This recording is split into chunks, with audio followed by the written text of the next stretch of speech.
There is a particular cruelty that history reserves for women who were too much, too loud, too funny, too physical, too emotional, too alive in ways that the era found inconvenient. The cruelty takes different forms at different times. In life, it is the gossip column and the condescending review.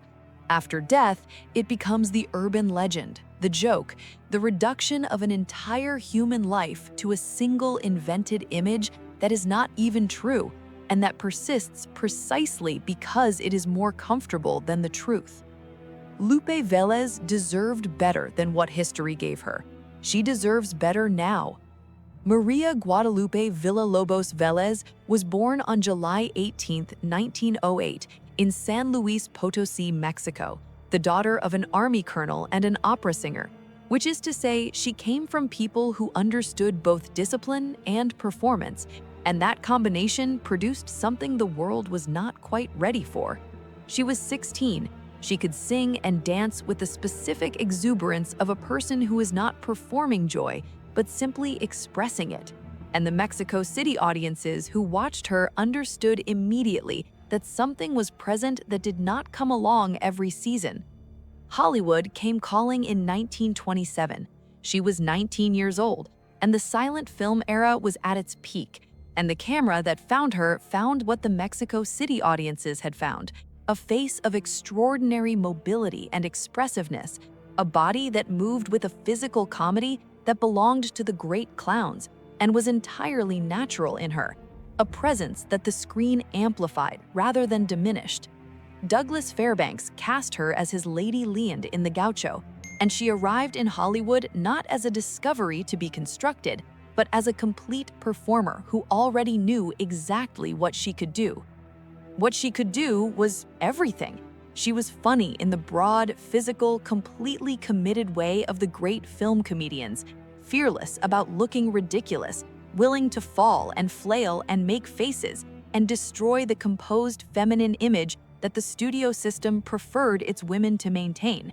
She was also, in the same body and the same face, capable of genuine dramatic feeling, a raw emotional availability that the screen caught and that audiences responded to with the recognition of people seeing something true. The studio system of the late 1920s and 1930s had very specific ideas about what Mexican women were for in Hollywood films. They were the exotic temptress, the dangerous other, the woman whose sexuality was available to the plot and whose interiority was not required. They were not the comedian. They were not the lead. They were not the person with impeccable timing who walked into a scene and made every actor around her work harder just to keep up. Lupe Vélez was all of those things, and she refused the category she had been assigned with the cheerful stubbornness of someone who has never understood why a category is supposed to be a limitation.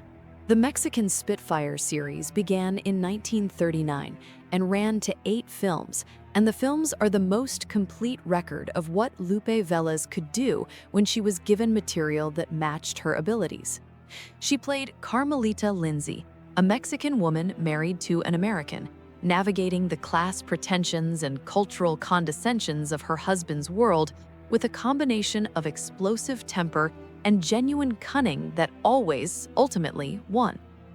The character was broadly drawn in the way of 1930s comedy, but Lupe brought to Carmelita a specificity and a warmth that transcended the drawing. She was, in these films, funny in the way that required genuine skill to produce.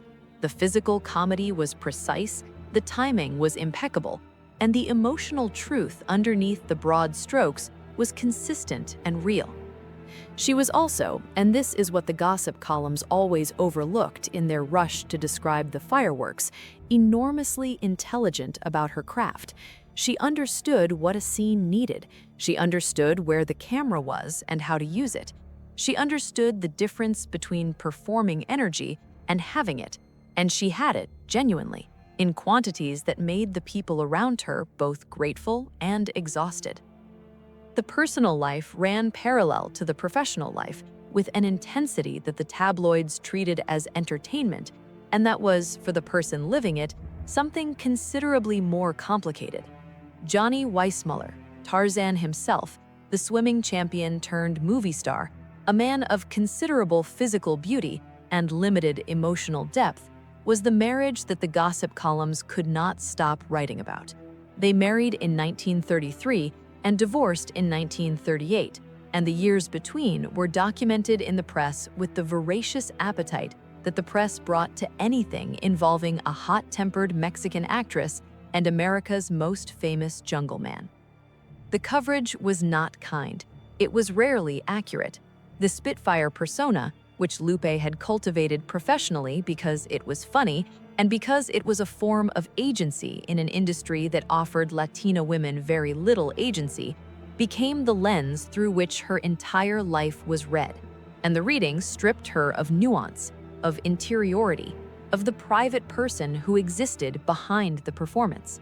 She was a character in a story the press had written about her. The story did not require her consent. She had other relationships, other attempts at the stability and love that the professional life and the public persona could not provide. Gary Cooper before Weissmuller, Harold Ramond after. She loved with the same intensity she brought to everything else, without reservation, without the careful management of feeling that self-protection requires, with the rawness of someone who had not learned or could not learn to protect herself from her own heart. She discovered she was pregnant by Ramond in 1944. He would not marry her. She was 36 years old, alone in a way that the 8 Mexican Spitfire films and the fan letters and the name above the title could not address, facing a situation that the Catholic faith she had been raised in and the social codes of the era made more painful than it would be today by orders of magnitude. She died on December 13, 1944. She was 36 years old. The circumstances of her death were private and dignified. She had prepared carefully, written letters to the people she loved, arranged her affairs. She had decided in the solitude of a situation that felt impossible that she could not go forward, and she had made that decision with the same fullness and commitment she had brought to everything in her life. What happened next was one of the cruelest episodes in Hollywood's long history of cruelty toward the women who served it. A gossip columnist published a fabricated account of the manner of her death, a story that was invented, that had no basis in fact, that was designed to be funny at the expense of a woman who had just died. And the story was repeated and amplified, and became, over decades, the thing that most people knew about Lupe Vélez when they knew anything at all. It was a lie. It was a joke made at the expense of a real person's real death. It persisted because it was more entertaining than the truth, and the entertainment industry, even in its journalism, preferred entertainment to truth. The truth was this: a woman of extraordinary talent and genuine courage, who had traveled from San Luis Potosí to Mexico City to Hollywood and made herself into a star through sheer force of ability and will, who had broken barriers for Latina actresses at a time when the barriers were high and the industry had no interest in lowering them, who had made 8 films and dozens more that people laughed at and loved, died alone at 36 in the grip of a heartbreak and a despair that the public persona had never been allowed to show. She was not the Mexican Spitfire at the end. She was Guadalupe Vélez, a woman who had felt everything too much and too deeply, and who had run out of the resources to carry the weight of it. The barriers she broke did not repair themselves after her death. Latina actresses continued to face the same limited categories, the same condescensions, the same pressure to perform a stereotype rather than inhabit a character. But the fact that she had fought, that she had walked onto Hollywood sets and refused the diminishment, and made audiences laugh, and made directors look twice, and proved that the fire and the talent could coexist in the same body, that fact remained. It remains now. She was the first, not the last, because she had made the path a little clearer, a little wider by walking it herself. The names that came after her, the Latina actresses who claimed space in the American imagination, with authority and specificity and the refusal to be reduced, walked partly on ground she had prepared. She deserved to see it.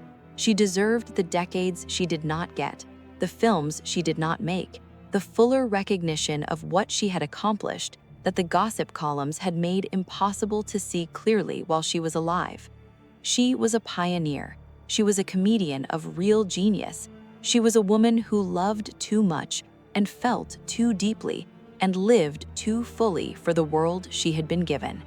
She was Lupe Vélez, and she was more than the legend ever said.